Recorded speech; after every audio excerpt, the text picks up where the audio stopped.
Bonjour à tous et à toutes, bienvenue sur Zurich Spoke. Enfin, on se retrouve à nouveau pour parler de l'actualité sportive du moment, à savoir la rencontre de Champions League ayant opposé la Juventus de Turin au Paris Saint-Germain. Tout d'abord, j'aimerais encore remercier tous ceux qui m'ont écrit par email, tous ceux qui m'ont écrit de côté, les amis qui suivent la chaîne, les abonnés que je connaissais pas mais qui quand même m'écrivent pour prendre des nouvelles et tout. Sachez que je vais beaucoup mieux maintenant. J'étais vraiment malade ces 2 dernières semaines. Voilà pourquoi je n'ai pas pu faire de débrief comme je vous avais dit. Et là, je suis vraiment content de pouvoir à nouveau faire un débriefing pour vous, pour que vous ayez une opinion différente de celle que vous écoutez tous les jours des grandes chaînes YouTube et tout là. Merci du fond du cœur pour vos inquiétudes et vos sollicitations à nouveau. Sachez qu'on va toujours travailler ensemble et toujours donner le meilleur de soi pour que Zurich Spoke puisse vous apporter du bon contenu. Merci. Aujourd'hui, nous avons comme vu la rencontre de la Juventus contre le Paris Saint-Germain. C'était vraiment un match particulier parce que le PSG avait l'occasion de terminer en tête de son groupe en fait, du groupe dans lequel ils sont avec la Juventus, le Benfica et le Maccabi Haïfa. Mais c'était une rencontre particulière parce qu'aujourd'hui, on a vu pour la première fois un club français aller s'imposer à Turin parce que cela n'était jamais arrivé. Mais le Paris Saint-Germain l'a fait et de quelle manière? Parce que il faut le souligner d'abord.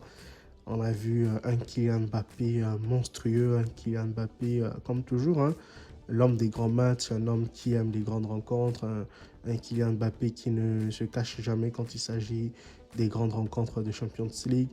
Aujourd'hui, il a pris sa revanche à nouveau contre la Juventus parce que lorsqu'il était encore à Monaco à l'époque, c'était la Juve qui les avait éliminés. Même si ce n'est pas la même équipe, même si ce n'est pas le même gardien, c'était à l'époque Buffon qui était en face de lui. Mais cette fois-ci, il prend ses marques et tout. Et il avait quand même réussi à marquer à l'époque face à Buffon, hein. Et là, on voit qu'il réussit encore contre un club qui l'affectionne. Je crois que Kylian en est maintenant à 4 buts contre la Juve, si j'ai bonne mémoire, hein. Mais c'était vraiment un très beau but. On a vu comment il se joue des défenseurs. Il a humilié la défense du Juventini avant de placer cette frappe à ras de terre qui a fait la différence en fait. Ça là, franchement, Kylian, bravo, chapeau Kylian. C'est tout à son honneur et c'est vraiment magnifique pour le Paris Saint-Germain d'avoir un joueur comme Kylian Mbappé en son sein. Et on le voit encore, il est encore décisif sur la passe qui emmène le but de Nuno Mendes et tout. C'est lui qui décale Nuno Mendes, c'est lui qui lui donne la profondeur. Et Mendes prend la profondeur pour aller s'ajuster le gardien, Chesney et tout. Et ça, c'est formidable pour le PSG. À part ça, j'ai trouvé un Lionel Messi qui n'était pas dans son match, hein. Franchement, Messi... Ah, il y a franchement de sérieux doutes sur Léo Messi parce qu'il y a des jours, on trouve le Messi du Barça. Il y a des jours, on trouve un Messi qui ne joue presque pas, qui se préserve. En tout cas, Messi, aujourd'hui, son absence équivaut à sa présence, quoi. Qu'il soit présent, absent, ça revient même, en fait. Et c'est juste terrible de voir Léo Messi qui joue ses matchs, mais qui n'est même pas présent, dont on ne ressent même pas dans la rencontre, dont on ne voit même pas. C'est comme si, même ici, c'est résolu à jouer pour Kylian Mbappé. Ça, c'est quand même une nouveauté. C'est quand même... ça fait pas beau à dire, mais c'est réel en fait. On a l'impression qu'aujourd'hui, Messi et le collectif Paris se sont tous inclinés devant Kylian. C'est vrai que Kylian Mbappé, c'est l'avenir du football, c'est l'avenir de cette équipe parisienne, c'est l'avenir du monde du football et tout. Et aujourd'hui, il fait l'unanimité parce qu'aujourd'hui même, Messi ne brille pas. Messi n'est pas le numéro 1 du club, au fait, du Paris Saint-Germain, mais c'est Kylian qui est en avant, en fait, quoi.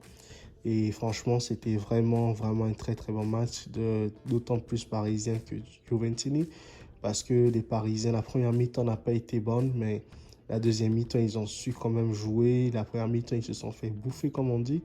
Au milieu de terrain, ils n'ont pas existé au milieu de terrain. La bataille physique italienne, franchement, vis-à-vis d'eux, n'était pas bon pour les Parisiens.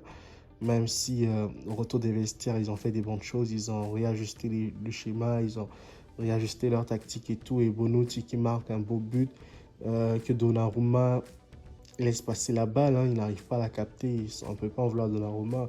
Combien de fois on a vu ce genre de but dans l'histoire du football? Plusieurs fois en fait. Donc Donnarumma ne pouvait rien, absolument rien faire sur ce but, si sinon que de constater ce but au fin fond de ses filets. Même si je trouve que la défense parisienne est assez laxiste en fait, parce que le Paris Saint-Germain veut aller loin, mais le PSG prend des buts à chaque match, c'est souvent deux buts, soit un but.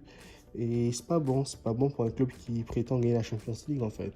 Parce que s'ils font comme ça, il faudrait que devant les gars marquent autant de buts, mais deux fois ce n'est pas ça. Deux fois on se propose sur le collectif, non, sur les individualités du Paris Saint-Germain, savoir Kylian, Neymar et Messi maintenant un peu. Mais c'est un peu ça. Moi je dirais pour ma part que félicitations encore aux Parisiens parce que ils ont essayé de jouer avec les armes qu'ils avaient, ils ont fait la différence quand il fallait la faire. Et la Juventus jouait chez elle dans son stade.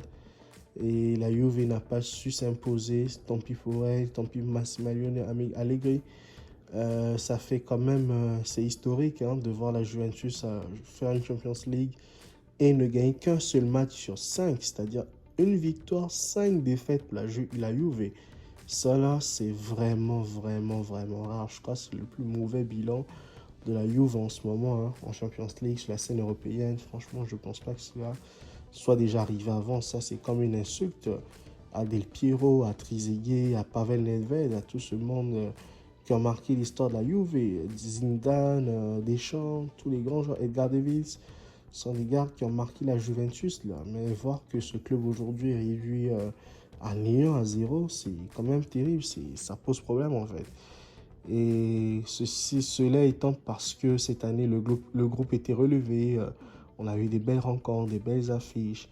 Et franchement, bravo, bravo à cette équipe parisienne d'avoir su mener son score, même si cette victoire a été éclipsée par le fait que le Paris Saint-Germain a terminé deuxième parce que dans l'autre rencontre, le Benfica s'était imposé contre le Maccabi Haïfa sur le score de 6 buts à 1, si je ne me trompe pas.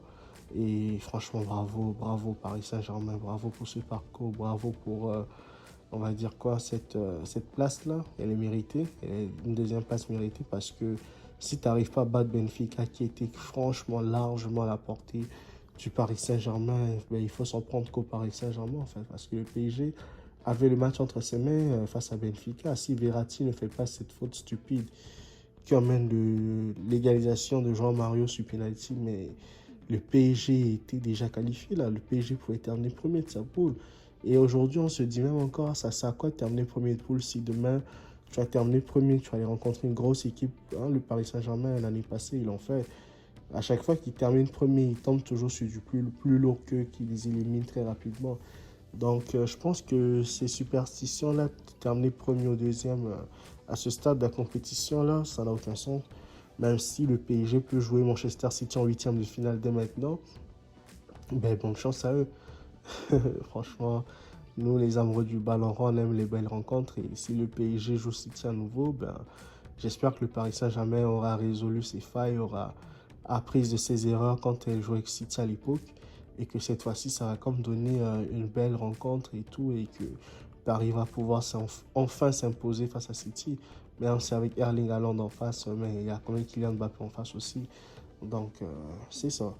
En tout cas, moi, j'ai été ravi de faire ce petit débriefing avec vous. Si vous avez encore aimé cette vidéo, laissez un pouce bleu, commentez, partagez dans tous les groupes que vous connaissez afin que notre chaîne puisse continuer de grandir, de croître. Quant à moi, je vous donne rendez-vous pour ce week-end. On va essayer de voir quel beau match il y aura ce week-end et faire une analyse complète et objective de cette rencontre.